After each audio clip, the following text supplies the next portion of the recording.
Hey guys, welcome back to another video. Today we're going to be watching some scary stories, and I'm just saying, these stories in this video were scary.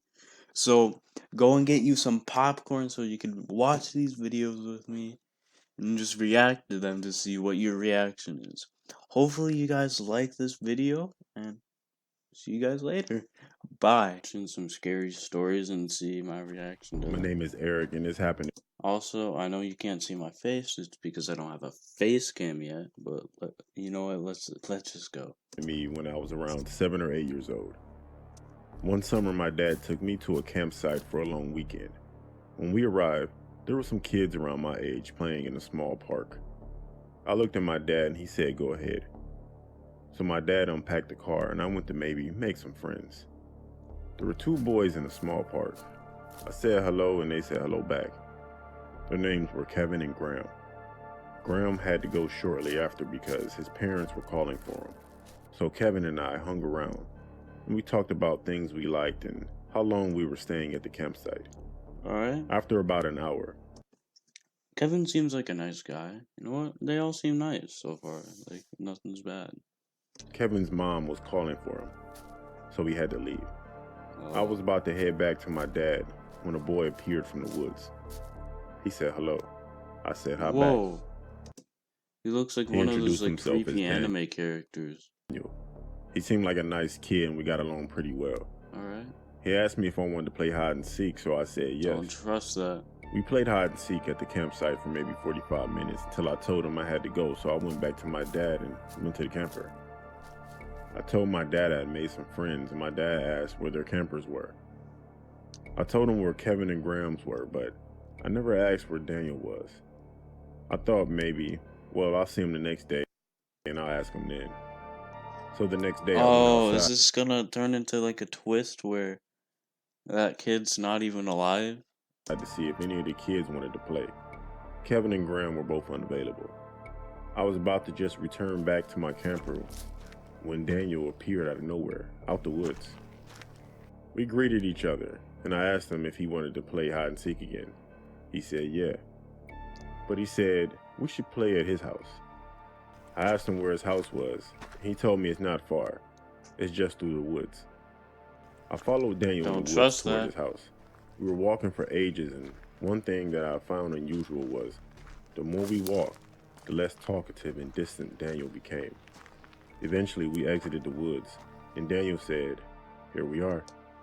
He pointed at a rundown old house with a white van parked beside it. Whoa. He started walking toward it. I slowly followed and asked Daniel, "So this is your house?" He replied by saying, "Yeah, let's go play hide and seek." I got this bad feeling, and it became worse the closer we got to the house. It didn't look like a normal house. I started to notice that there were people standing by the windows inside the house. I asked Daniel if that was his dad in the window, and he said, yeah. Don't worry about him. He's harmless," and just continued walking. So wait, you're telling me that those guys are harmless? They look like some serial killers. Crazy, dude. I don't know what it was, but something made me slow down. Daniel was by the front door at this point, and when he turned around, asked me if I was coming. I told him I had to go. I turned around and ran through the forest and back to my camper. I spent the next few hours watching TV. That was smart. Then I got bored and decided to go back outside. I knocked on Graham's door, but he wasn't available. I knocked on Kevin's door, and his dad told me he was already out with some boy named Daniel. So I went back to the camper and did something else with my time. Late that night, there was a knock on our door. It was Kevin's parents. They asked if we had seen Kevin anywhere, as he's been gone for hours. I asked his mom if she had checked Daniel's house, and she said no because she didn't know where Daniel lived. I showed Kevin's parents along with my dad and a few other people through the woods to Daniel's house. When we got there, the van was gone. And when we knocked on the door, there was no answer. And the whole house was empty and abandoned. We didn't find Kevin for the rest of our time at the campsite, and he's still missing to this day as far as I know. I thought then, and still think today, that Daniel was some kind of bait to lure kids in the same age as him to be kidnapped. and I'm thankful my gut sensed danger and told me to leave. That's crazy. Dude, subscribe to this dude. He makes some good stories. Can you imagine that? Somebody just telling you to go to their house and then that happens? I couldn't imagine that. Just creepy if you think about it. Hopefully that doesn't happen to me. Hopefully it doesn't happen to you guys. Hopefully it just doesn't happen to anybody. But thank God that dude ran away. But that other kid was an idiot for trying to think that he was gonna make it out. Alright guys, here's the next video that we're gonna be watching. And I don't know much about this video, but I probably think it's scary as hell. I mean, it's longer than the last video, so we'll see.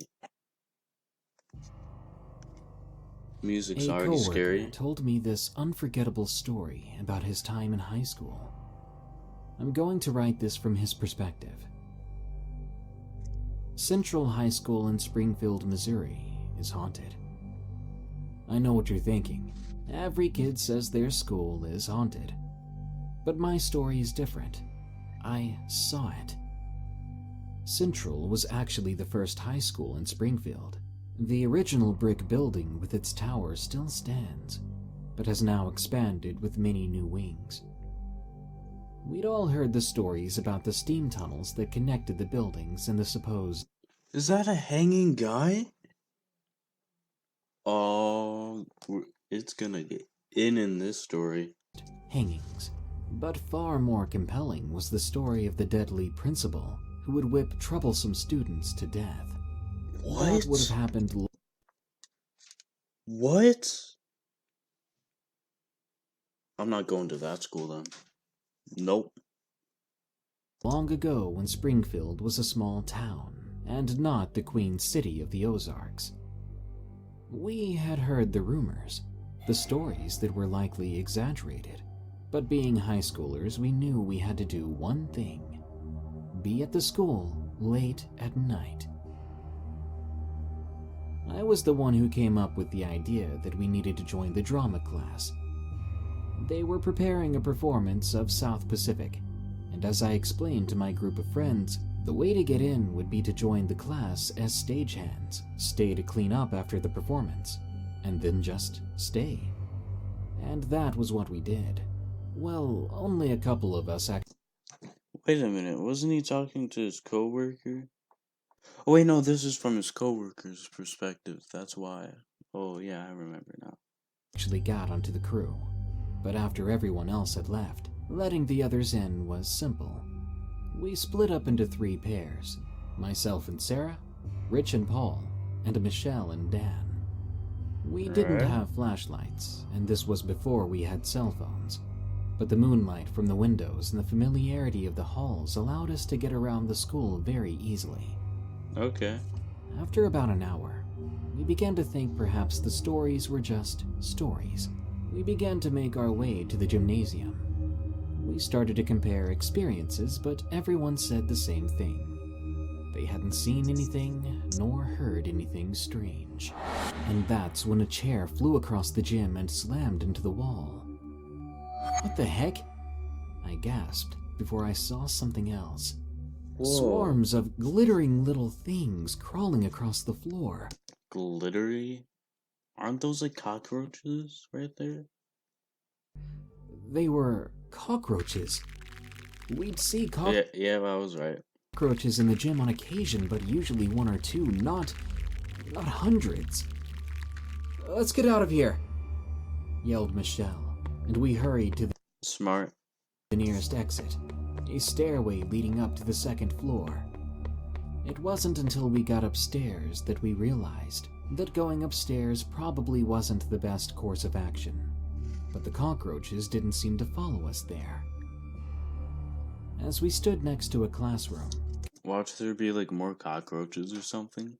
catching our breath, we heard loud footsteps down the hall. That's the principal. All of us I bet that's backed the up against the principal. wall, trying to let whatever this was just pass by. As the loud, plodding footsteps came nearer, our tension grew higher.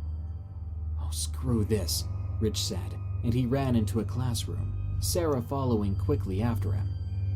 The door slammed shut behind them. "Guys!" I called. I almost didn't notice that the footsteps had stopped. Suddenly, we heard them scream and something slammed against the wall. And then something else hit it. They kept on screaming. Paul pulled at the door, but the handle was stuck. Finally, after a few minutes of them screaming and something hitting the wall, it opened. We entered the classroom. What the hell? All the desks and chairs were knocked over, and some had clearly been hitting the walls. How they'd gone that far was a mystery, as they were pretty heavy. We found Sarah crouched in a corner, crying and babbling incoherently, a puddle of moisture underneath her. She pissed. Rich, on the other hand, was stumbling toward the window. "Get him!" I called, and Dan ran towards Rich, grabbing him. "Let me go. Just let me jump. Let me die," Rich cried. What the hell? "Guys, this is enough," I said. "We need to get out of here." Michelle and Paul helped Sarah up, and helping Dan with Rich, we made our way back into the hall. As we stepped into the hallway, all at once, all the doors slammed shut. Then they all opened again and slammed again. "Screw this," Michelle yelled, and she and Paul began hurrying down the stairs, supporting Sarah between them. Dan ran after them, and I pulled Rich after me. The cockroaches downstairs had seemingly dispersed as we made our way to the nearest exit. Pushing at the door, nothing seemed to happen. "Come on, push it!" Michelle yelled, and Paul, Dan, and I struck the door together, forcing it open. We pulled Sarah and Rich outside, and as we made our way to the cars, we heard the door behind us slam shut. Dan helped Oh shit. Rich to his car while Michelle and Paul brought Sarah to the car they'd arrived in. As for me, I ran to my own car. As I was about to climb inside, I happened to look back at the school, looking at the tower. There, in the top room, was a window. And very clearly, I could see the outline of someone looking out the window directly at us as we made our escape. It was then I realized the most horrifying thing of all, that we knew there was something in the high school. It knew we knew, and we had to go back to class on Monday. What the hell? What is that? The man who tried to come into my house, and he was not alone. This will be interesting. Hopefully. This happened last year around December. I was a sophomore and both my parents worked until 11 p.m. So by the time they came home, I was either asleep or playing on my phone. One night, it was around 9 p.m. and I felt thirsty, so I went to the kitchen to go get some water. When I glanced over and looked Stay hydrated. through the window of my door, there was a shadow of a person. I was very paranoid about these types of things, especially since I was home alone. I mean, it was really weird. Like, there was someone just standing in front of my doorstep, and they didn't even knock or ring the doorbell. So I went to the front door slowly and looked out the peephole to see who was standing there. And what I saw was heart-stopping. It was a man in his late 30s or early 40s. He had blood all over his shirt and face, and the worst part was that there were two more men behind him. They looked younger than him. I thought that I was probably going to get robbed or even killed. As I was slowly backing away, I heard one of them whispering, One of you go and see if the back door is open." I immediately rushed to the back door before the other man could, but fortunately, the door was locked as usual. I then ran upstairs and called the police. They wanted me to stay on the phone with them, but as soon as they said that, I could hear the back gate being crushed. I was frightened, but tried not to scream as hard as possible. However, not long after, I could hear both men trying to break the front door too. I realized that they What? managed to come inside, so I ran into the bathroom and locked myself in there. At least 3 pairs of footsteps were barging about the house. Eventually, they were going to come upstairs, so I opened the window, getting ready to jump. One of the men was coming upstairs slowly, and each footstep was getting closer and closer. And that was the moment. He tried to twist the doorknob to open the door, but as it was locked, he knew. He yelled to the other man, "Someone's hiding in there," and he continued turning the doorknob violently. Again, I forced my hands over my mouth so that I wouldn't scream. I literally jumped out of the window into a bush. I hurt myself a little bit from the fall, but there was no time to hesitate. I stood up and turned to my left, and what I saw was the most terrifying thing I ever saw in my life. 2 other men was sitting at the back of my house, like as if they knew the window was there. They were waiting for me to jump. I was frustrated when they both stared right into my eyes. However, I immediately ran towards the street as fast as I could, and those 2 men started chasing after me. I thought What the hell? That's gotta be scary. I was going to die, but just then, I could hear the police sirens nearby, and as I turned around, I saw both men running in the opposite direction. One of the cops found me, and the other cops ran straight ahead and chased after them. I told them that there were more in the house. Finally, those 2 men were arrested, while 3 more cops rushed into my house. A few moments later, all the men were captured and handcuffed. I was so shocked and couldn't believe my eyes when they all were taken outside by the cops. It was not just 3 men who broke into our house. There were 7 in total. What? And they were all waiting for me to come out. What? That's crazy. While some of the cops were soothing me, the other cop called my parents, telling them what happened, and they immediately came back home. Shortly after, it turned out that those 7 men found out that I was the only one inside the house, so they planned to break in. Since then, I never stayed home alone, and I would always sleep at my grandma's house whenever I had to stay alone. But still, I always fear the fact that another incident may occur someday.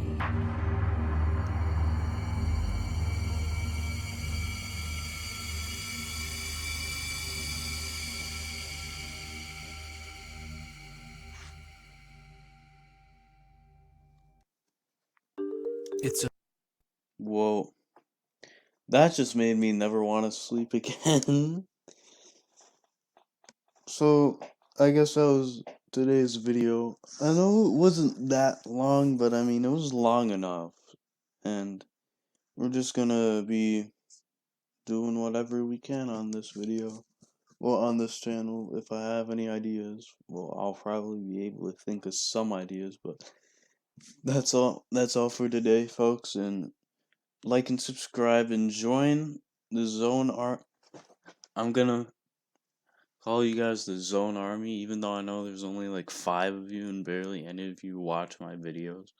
Join the Zone Army and make sure to stay tuned for the next video. Hopefully, I'll be posting on Sunday.